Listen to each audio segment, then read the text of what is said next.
Electric Cablevision. Get over the hump day, cause The View is live. Now hear this. Laurel. Is he saying Yanny or Laurel? The audio illusion that has the internet divided. Laurel. What did the co-host hear? Taking the low road? The Michael Williams deportation bust. The Georgia Republican's shocking ad some are calling political hate speech. A 6-year-old hero battling severe health issues is getting a superstar surprise from an icon who's coming to The View for the very first time. Hot Topics are in the house with Whoopi, Sarah Haynes, Joy Behar, Sunny Hostin, and Megan McCain. Now, let's get things started.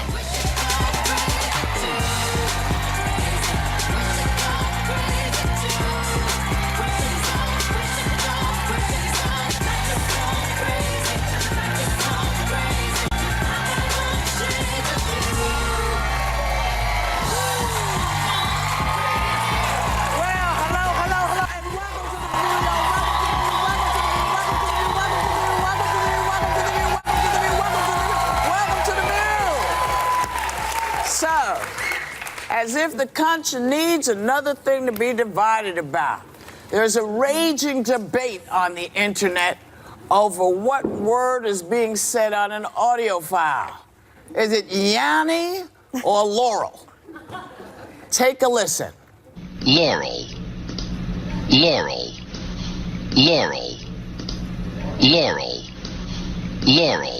Okay, what do you hear? Laurel. What do you hear? Yammy with 2 M's. What do you hear? Pizza. I hear Laurel. That's so odd. I hear Yanny. Me too. I hear Laurel. How many people heard? Yanny How many people heard Yanny? with 2 M's. No M's. No, just raise your hands. Just raise your hands. Everybody who heard Yanny.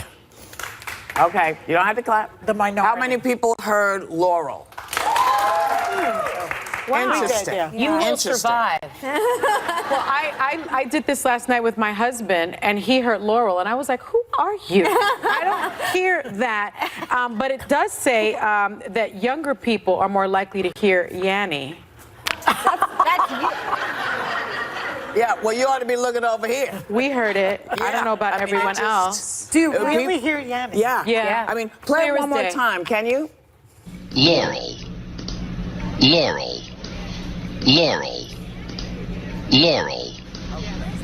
This morning, I hear it both clear as Max day, and I heard Yanny. Yanny, and I replied to the email list we had going and said, who hears Laurel? Then I got to work, I played it, and all I could hear was Laurel. Oh, I didn't It's hear really Laurel. weird. Yeah. I don't Well, they hear it say at all. that people are hearing much different things when it comes to politics, too. Good segue. Thank you. And that a new poll found that most people think they're being respectful about their own political opinions, but don't think the opposing side does the same. So is there any way to get back to basic civility in the conversation? I wish. I mean, I think that our system of American democracy depends on it. But there's been this real, I don't know, butting of heads between free expression and civility. And I hope that we can get back to being civilized and being kind and listening. You know, it's hard to be civil when there's an attack on the press every day. They're messing up the water. They're polluting our cities with this guy Pruitt, which we'll get to later. You know, there are people doing terrible things. This thing he did in Israel is making people crazy. I mean, it's hard to be civil when you feel like the whole democracy is falling apart in front of you. There was an amazing article written by Brett Stevens in the New York Times. It was an op-ed about the death, I think I get the title right, The Death of Disagreement. And it was such a fascinating article saying there was a time, and when you think of Aristotle, Socrates, how when they didn't understand, they asked a question. They leaned in to truly understand. It says that these days we base our differences often on just miscommunication. We don't actually understand each other. Right. And it says We read the news, we watch the news. but it says there was a time where rather than waiting to tell you why I don't agree with you, I actually tried to lean in to understand why you feel the way you do. It says you should understand someone so much that you could spit out their argument. Yes. But we don't do that anymore. We don't do it. I could spit out their argument. It's the dying art of disagreement. I could just spin saying. out their Brett argument. Stevens. Someday you and I will reverse roles. We want to do and this. I will be a Trump voter, and you can be a Democrat. she wasn't a Trump no, voter. She wasn't a but Trump I can do it voter. anyway. I'll pretend. I do want to have a show one day where we do a role reversal. Yeah. Just I think that would be really funny. Listen, this is like a really hard time for me in general. I'm feeling even this morning when we were having our meeting, I felt like I was just spouting pessimistic energy at all of you, and I don't mean to do that. I am normally a very social person. I like people. My father's a politician. I don't want to go out to eat to dinner anymore. I don't want to be in public. I don't want to be around anyone I'm not really close to. We haven't been drinking bourbon We haven't been together. drinking bourbon. You can bring it to my dressing room. We can be in here. But it's a really odd feeling to feel like we are in such a divisive part of the country. I don't know where you stand politically on my father's cancer. So I'm paranoid about going out to dinner. And I think that it's something I was talking to my husband about, that like, I don't want to be like this. I don't want to be like someone who like doesn't want to socialize. But like, if I ever thought in America I would get to a place where I don't want to, and I don't mean to depress the whole room. It's just the personal place I'm at right now. I think you're not. I don't think you're alone on this. I think there's a lot of folks who kind of feel like, what the. Yeah. What is this? Because people are just finding that, you see it when people are driving in cars. People are enraged. It takes this much time to get people to this spot. And part of it is some of the things that we're hearing. And I say that because we're heading towards a story that I think really sort of makes understandable why people just feel like, really, you got to do it? Really? You have to do it like that? You couldn't just say this? So we'll get to it. But Twitter says they're doing their part to keep things civil with a new filter that will hide you from seeing bad tweets on your feed. But does hiding them solve the bigger problem? So I can't see them, but they're still there? Apparently. still there. I didn't understand it myself. Well, if Twitter doesn't do it, I do it. I'm a blocker. If someone am has too. negative energy to share and they don't have productive language, Yeah. I mean, I think what Twitter wants to do now is sort of move the offensive content into another place, and you can't click on it unless you click on see more replies. So it sort of moves it down so that you can't see it and then others can't see it as well. I don't know that that's the answer. I mean, I'm, of course, a supporter of free speech, but when people are trolling and people are being that negative, there should be some consequences. And why can't Twitter just take it down? So why can't they just take it down? I'm a huge free speech person, as I think everyone on this show is. But I will say that, like, even last night I went home and, like, there are some tweets that I don't even know if I should repeat what was said because there's no point. But there are things that I have reported quite a few people to Twitter in the past few days. Right. I am not a snowflake. I'm not someone that I'm super sensitive towards things. There are things that I would consider to be at least harassment, borderlining on being violent. Twitter, doesn't care. This is within our terms of use. And I just keep thinking, what if I were younger and I hadn't been doing this for over 10 years? Yeah. What if you're a kid in high school? We have a serious suicide problem with kids and cyberbullying, and at some point, somebody on Twitter and social media is going to have to take the forefront on this. We're not talking about First Amendment infringement of free speech. No. We're talking about just Bullying and harassment. Yeah. Well, you know Bullying what? and harassment. I think what would really be helpful for people is if they looked at it like this. There are certain things that we know as a society we're not going to do. You're not going to walk into a theater and yell fire. Yes. You're not going to do that because you know that's going to panic people. It could start all kinds it's of against things. the law. There are certain things that we all, as a society, say, no, we're not going to do that. And I think we have to start rebuilding those things. There's certain things that we're not going to do. You can make your point, but you don't have to do XYZ. And when we come back, I'll explain what XYZ is and see what you think of this. Because I think it's a little frustrating, and maybe it'll frustrate you as well. We'll be right back. Still ahead, the Hate Talk Express? Why critics call a Georgia Republican's campaign ad a new low. If you're in the white-hot center of the news, this is where you come to voice your view. Character matters. Truth-telling matters. Women are not going to be silenced. They're not going to be intimidated. They are going to speak their truth. Because this is the only place in daytime This is the interview that meant the most to my wife, so thanks for... taking on the newsmakers. What I do for a job doesn't impact my ability to know right from wrong or to tell the truth. We're The View. I take such pride in the idea that the president watches our show. He sure watches I the watch show. our show. Hello. On ABC. Still ahead, a superstar is surprising a little hero to help make his dream come true.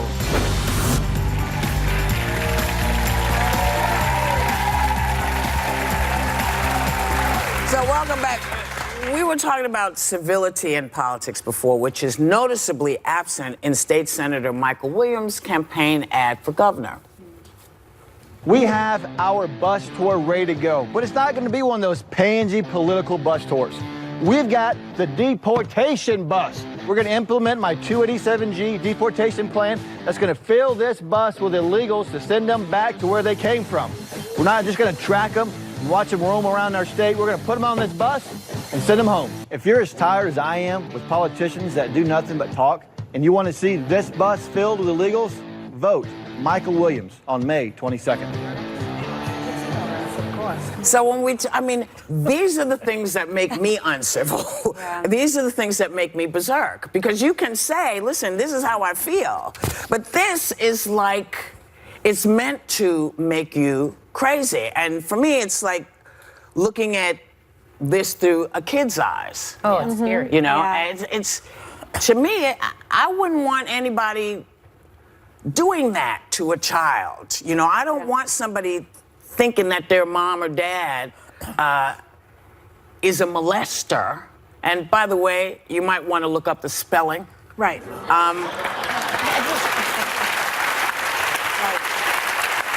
You know, I mean, it's just ORS. I mean, but are these the kinds of things that you think are making people slightly making it impossible to have a conversation? Because it's the opposite of reality. I mean, immigration is trending downward right now. There are fewer immigrants coming here than they used to come. This guy, by the way, is polling at 3%. Maybe he should get an ice Say cream that again truck in or last an ice place. cream bus or something instead of what he's He's doing. in last Because place. he has 3% popularity, this idiot. So, Which, by the way, is statistically could be at -2 because there's a 5% margin of There you error. go. So you could be at -2%, my I know. friend. just say, is he going to get more votes? He has nothing to And lose. that's a good thing because that means his message isn't resonating with the majority of folks in Georgia. I think that's a really, really good thing. But fear mongering is also leaving the conversation. So if you wanted to make good points about sanctuary cities or immigration, there are talking points we could all sit here and meet out. Yeah, When you go to rapists, murderers, and misspelled molesters, you've now gone to a base level that we can no longer talk with Yeah. you, which is Exactly. part of the division. Desperate candidates always have to pull publicity stunts, and some people stay very local and don't win for a reason because you can't come up with anything more interesting to talk about But your it's a point. PR stunt on the backs of other people. It's Yeah. who are It's suffering disgusting. and being rounded up as we sit I'm here. not of course I couldn't defend something like this, but I just Yeah. think like desperate people who want to make a name for themselves in like far alt-right places will go to desperate do measures. that. Now we're talking about it on The View. So, you know, I mean, whatever. what? But Say that again? just that you want to get publicity in any way you can if you're desperate and you're crazy. But is that the route that politics is taking? Yes. Because it seems that people will say anything, put anything out in order to get That's feeding some sort of- into yeah. the poison of it all. You have to, what is it? Was it Gandhi that said you have to be the change you want to see in the world? That's where you have to take the higher road. As it slips away is the reason more of us have to light up and try to bring back what was originally part of this conversation when it came to politics. Well, I think it started in 2016 during the presidential campaign. People realized, my goodness, you could call Mexicans rapists and murderers. You could say, you know, all these outrageous, uncivilized, ugly things and still be elected president of the United States. Make fun of Gold Star families. That's where it grab started. women by the genitalia. I believe that's where it started. The mantra. I mean, Yeah, and it became the model. You know what? It's embedded in our minds now, though. Yeah. You'll never get rid of those words. I still think people, I mean, even today, I still think people are decent and good and want the best for our country. I don't pretend, I'm not a psychologist, thank you, but I don't understand the psychology behind it because obviously I'm deeply Some people offended hear by so Yanni, many some things. people hear Laura. Exactly. That's the problem. Divided nation. But can I say one thing? Really, like everybody, like I said, and I'm not trying to make this so much about me, but I do think it's worth noting that this show I don't agree with any ladies on basically anything. And the support That's not true. and That's kindness, so not true. the support and kindness I get from you, Joy Behar, and the affection, and I have been so appreciative. But America can be like this. It's it doesn't not really have to be true, like that. We Megan. can You be do like agree this. with a lot of stuff we say. I do. I And just we mean, agree with you. Yeah. I mean, It's not all on sort of a. But I believe On in a baseline. different kind of way the government should be run than you. But Yeah. there's a respect level here. Yes. We can between have us. civilized discourse. Yes. It is possible. It is, We're doing it on it is yeah. possible. It's different. It's been going. Whenever we have a Republican on this show, we have tomorrow. We have I believe we have a Republican coming on. We've had we lots always of- have yeah. a respectful conversation. Because the bottom line is, But- if we're not sorry. all the same. We don't all think the same, but we're much closer in what we want for the country than most people think. And particularly with this show, people tend to say, well, you know, those women, you know, we are a really interesting mix of what's out in the country. Right. You know, some people are not. No one's all black and white. Yeah. No one's all gray. It's a no mix. one's all black or white. Either. No. Yeah. No. And speaking of which, we got some interesting stuff to talk to you about when we come back. No. Thursday on ABC.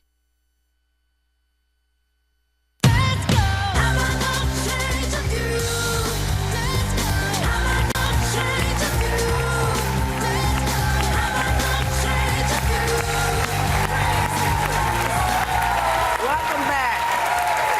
That's what just happened in the break. We met a Vietnam vet, and we were talking to him, and he said that he had not gotten a parade. And so we gave him one. Yeah. We gave him a parade. Because, you know, the truth of the matter is many of us may have been wrong about how we treated the vets who went and fought in Vietnam. We may not have been wrong about the war, but we may have been wrong in the way we treated our returning vets. Yeah. And so, I just want to say that when you come across a Vietnam vet, thank them. Yes. Thank them. His name, yes. And he has one of the all-time great names ever. So good. His name is Stonewall Towery.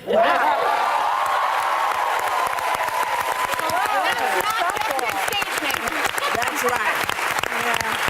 Yes.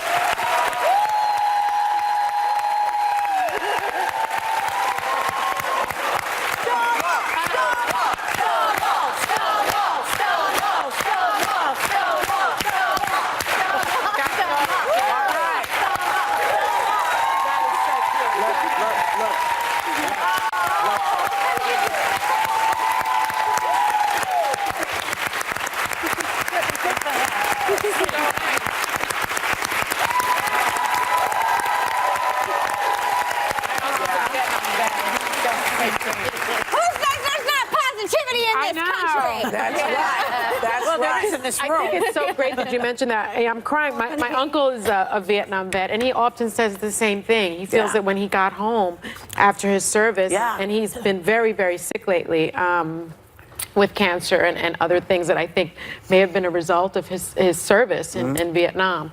And he says he just never feels that he got the proper Well, I think because, again, respect. this was a war that divided the country. Yeah. A lot of young people felt that they were being offered up as fodder. Okay? And so they were out marching and protesting, and we were out marching and protesting. But I think what we've learned, because I think sometimes people forget that sometimes the people you're protesting against are you. They are you. And so I think in hindsight, we look and we say, you know what, we should have done better by our vets who came back. Because they didn't get the support that they should have gotten when they came back. And it really damaged a lot of them. Yeah. And so, you know, I don't know if we can fix that, but I can at least acknowledge it. I can't speak for anybody else, but I can acknowledge that I see a different thing now. I see a different thing with these kids. They were kids. Yeah. You know? But it was a terrible time in the country. It was a terrible There were time in the country. assassinations going on at that time. But it didn't. But we as young people should have recognized that those were young people also fighting. Yes. And some had, you know, they. We got rid of Johnson. Well, and to survive over there, I think they have to believe in their mission. So many families speak to when people talk about a war so conveniently in conversation while their sons and daughters are out there fighting. Yeah. I think you always have to believe in the people you send over there because they're paying the biggest price. But remember, like I just said, we got rid of Lyndon Johnson and we got rid of Richard Nixon. Resist, resist, resist. I always say that's what's going to save this country. Yeah, but that. I don't want it to taint the fact that we were remiss. Yep. Yes. We were remiss. Well, Steve went. I'm just going to put that out. Yes. My father as well as a veteran. Yes. Your father, my uncle, your husband. Got it. So this is what I'm getting right now. So this is like wrap it up. That's what he's getting. That's what he's getting. Yeah. Here's all the. Yeah. There you go. We'll be right back.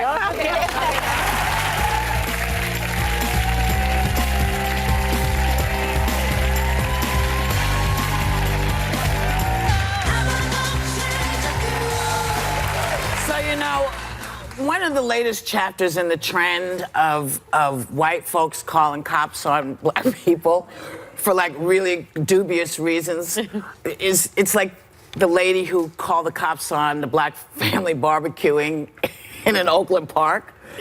And yeah, take a look. What's going on? Now she don't want to talk. She doesn't want to talk now. It's illegal to have a charcoal grill in the park here. What kind of grill are you not allowed, and why are you so bent out of shape over them being because here? it causes extra money from our city to do things when children get injured because of improperly disposed of hose. So there are some really funny things that came out of this growing backlash against this kind of behavior. And the memes that it's been generating. So here are a couple of my favorites. She's worried about Martin Luther King. Here she's reporting Rosa Parks. She's on the bus. She gets to get off the bus. With Obama. Hello, officer. It's me, Susan. There's a black man in the White House. This cannot be right. I don't feel safe. And hello, officer. It's me, Susan. There's an obscene number of colored screaming something about Wakanda being forever.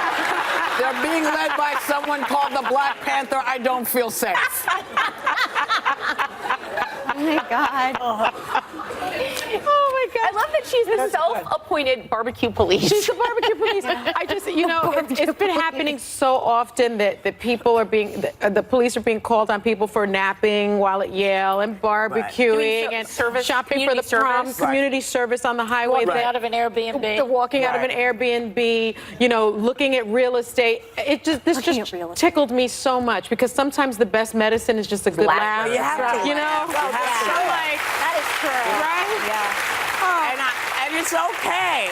And, you know, just so you know, all you guys out there that like to call me the racist, they always think I'm a racist when I do this. You can't be a racist. They don't know anything about my background. They don't know what racism means. No, they don't, but I do. Yeah. And what's brilliant is that there are a lot of people and also a lot of police officers saying, you know what? This does not make sense to me. Yes. Back up off of us. Which is great. And a lot of people saying, you know, you don't need to do that. You don't need to do that. So it's trending in a better way. Yes. And if you feel uncomfortable, you know, you can always say, why are you asleep over here? And the girl can say, because I've been studying for the last 92 hours and I fell out. Civility. Yeah. Civility. We'll be back. I've also got Next, a boy struggling through severe health issues He was having 100 seizures a day. is getting a surprise hero's welcome from one of the biggest superstars on the planet, who's coming to The View for the very first time. Oh yeah, this table has heard it all. Because this is the place where people come to voice their view. That's what The View does. But this May, even we can't believe who's about to hit this table. Snoop Dogg, Alan Cumming, Alyssa Milano, Erica Jane, Michelle Wolf, and watch what happens with Andy Cohen. You're welcome for that. Plus, if you're looking for the hottest political exclusives, look no further than The View. It's unbelievable. Serving a view. It's on ABC. All right, 2 years ago, the Thompson family learned that life can completely change in an instant. And that's when you truly realize how strong people can be. Here's their story. Oh my goodness. Bryson was a happy, healthy 4-year-old little boy, and he would run around and jump and play and do everything that the other kids were doing. Brock and Bryson were playing in the backyard, and I was making dinner in the kitchen, and Brock came running in and said Bryson fell and he's not getting up. And so I ran around the counter, and I could see that Bryson was face down and wasn't moving, and I had thought that at that point we had already lost him. And he had a 15-minute long seizure.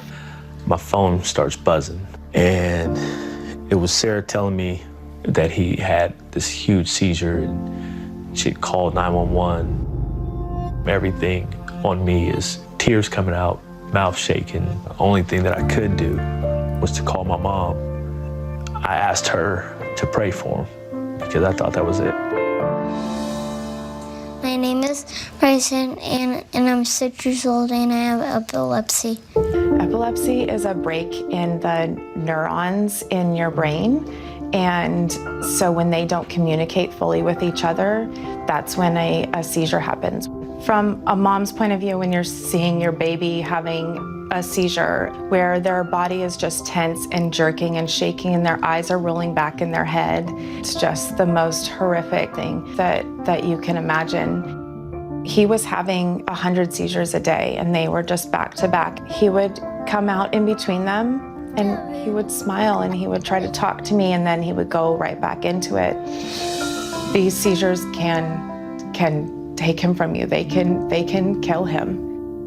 Okay, get your helmet on and brush your teeth, okay? Okay. The function of the helmet is protecting his head as much as it can. He has fallen in the bathroom and he's hit his eye on a wooden stool that we had in there, and he had just the worst black eye. You're always on guard, and you feel like you let him down if you're not there to catch him. Go get in the car. Come on, Brock.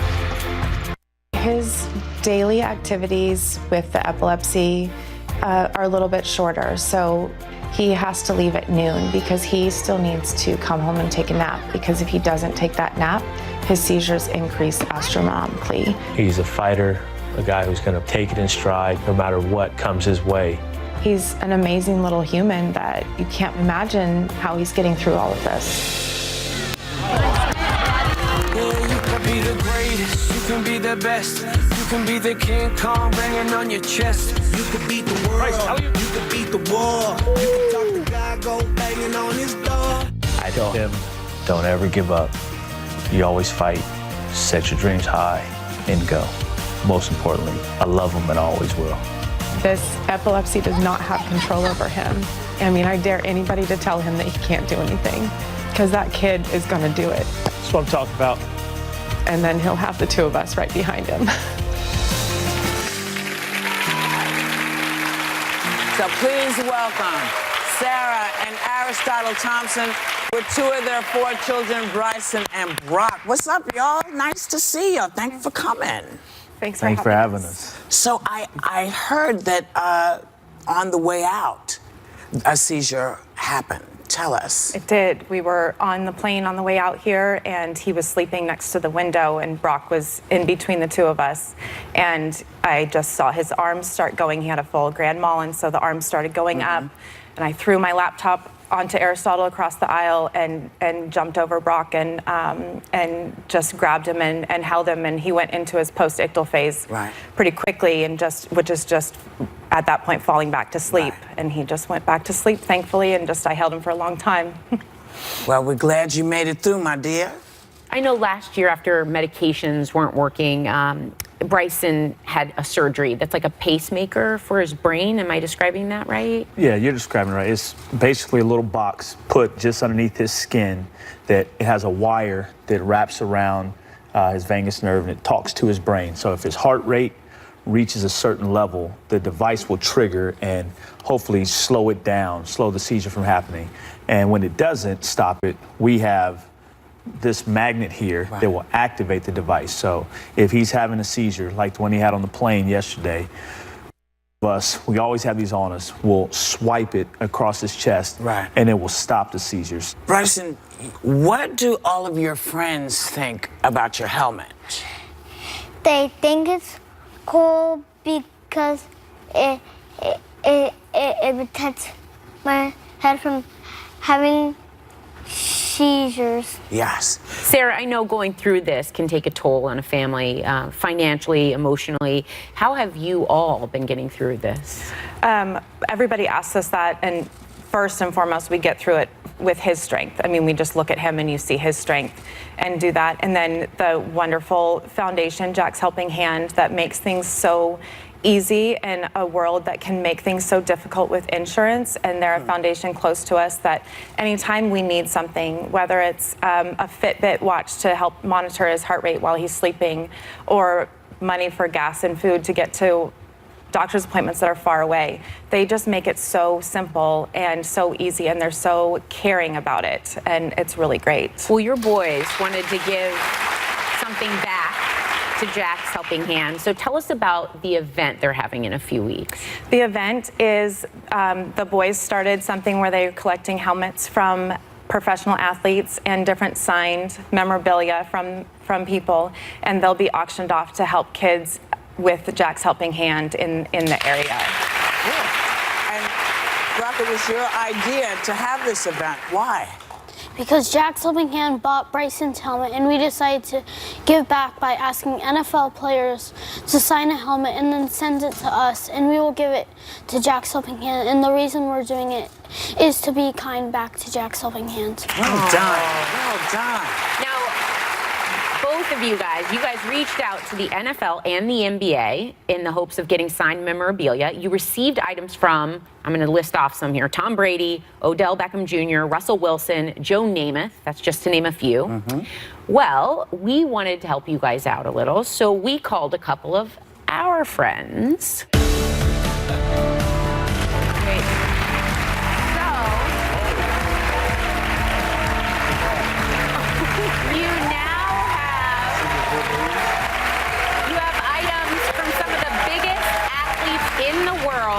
Drew Brees, Peyton Manning, Aaron Rodgers, Rob Gronkowski, Damian Lillard, J.J. Watt, the Houston Rockets, James Harden, and the entire Golden State Warriors basketball team. Yeah, that's, I mean, I just want to say, wait a minute, because I'm looking over here, and I think you're missing an item for one of my good friends. Hold on, let me give him a call. Hello? Hello? Is this you, Kay? Listen, hey, how you doing? I'm good. You know, I have a request for you. You think if I sent you something, you could maybe sign it for me? I could do something better than that. I could actually come out and sign it right now, actually.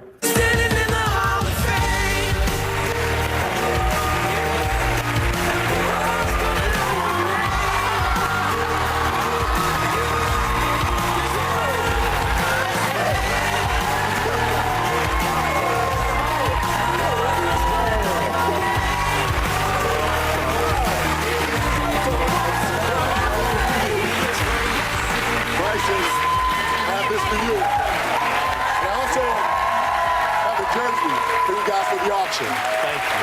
This is for you. Thank you, man. Very well. Thank you. Hi, sweetheart. Can you say hi? How you doing? Can you say hi? It's a pleasure to meet Can you, you say sweetie. hi? Hi, give me 5. Hi, give him a 5. So, all right. That's what I'm talking about. So here. So, you guys can say hi. All right. So. What was that? I have to say, Kobe does a lot of amazing things, but we called you and you came. Why?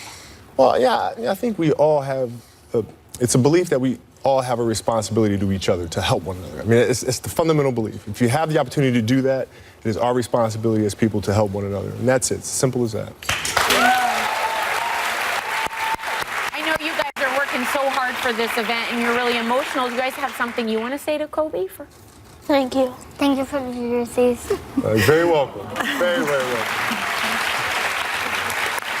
So, our thanks to the Thompson family and to, of course, Kobe Bryant. Make sure you check out Kobe's new basketball analysis show, detail on the new ESPN Plus, and we will be right back.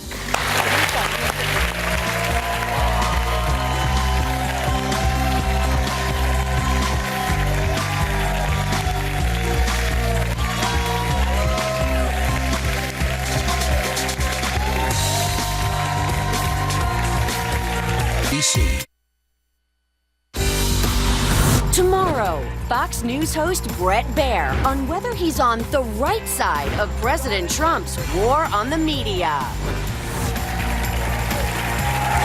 Hey, so one more meme came up, and it's here. And it says, hello, 911. Yes, they're singing incorrect lyrics to Patty Cake in a public space. Yes, I'll hold.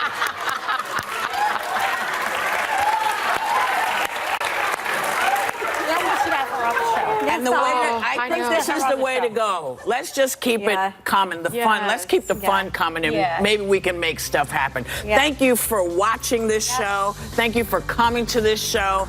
We want everybody to have a great day. Take a little time to enjoy the view and respect the folks you meet. Yeah.